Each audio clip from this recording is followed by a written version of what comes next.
Common Bermuda and hybrid Bermuda. What's the difference between the two, and why does it matter? I just so happen to have both. I have hybrid Bermuda all over my yard in the front and in the back. And then on the hill behind my backyard, I do have common Bermuda, and that's what I'm showing you right here. And I want you to see them side by side so that you can tell the difference in their appearance. This one that I'm shaking right now is a sprig of hybrid Bermuda, likely Tifway.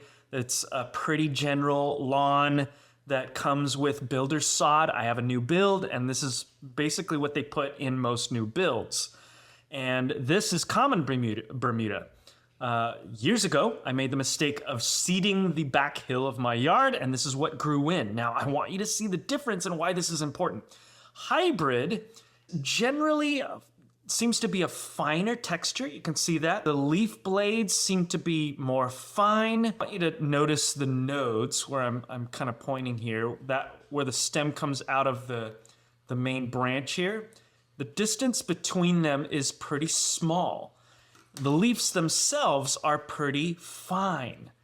And then when you compare that to this common Bermuda plant, you can see that not only are the leaves a little bigger, it's more coarse than the hybrid Bermuda is, and there's more space between nodes. Hybrids are usually a combination of different Bermuda grasses put together for like a fancy mutated version. And the result of them is that it's sterile, meaning you cannot replant hybrid Bermuda from seed. It spreads mainly through stolons and rhizomes, which is the root system. And then over here you have common Bermuda, and this also spreads through a root system of stolons and rhizomes, but it also will pop up some seed heads, which are not sterile. They will spread, and so these babies have an ability to grow very aggressively through the seeds and through the root system. They're very different, right? And this is why this is important, is to identify what you have in your yard, because the way that these two spread is different. You can spread this with seed if you know the exact seed to use, or you can spread it through sprigs or through coring or just letting it go buck wild with some fertilizer. You can also spread through the seeds if you have the exact seed that you used, whereas hybrid spreads only through its root system.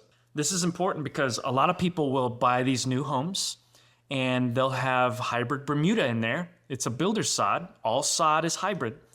They don't know it, and so they want their grass to spread, so they go to Lowe's or Home Depot, they grab a bag of Bermuda, it says on the bag Bermuda seed, and they spread it on their hybrid. But this is not what they get. They get this. And these look very different. And this is often the mistake that homeowners and new lawn tenders will do, is they'll spread seed into their existing hybrid Bermuda, and it doesn't look the same. So identifying which grass you have is going to be important.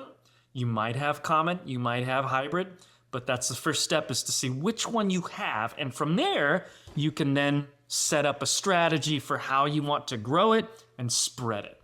Now, both of these are going to take similar inputs. They both need to be mowed often and low.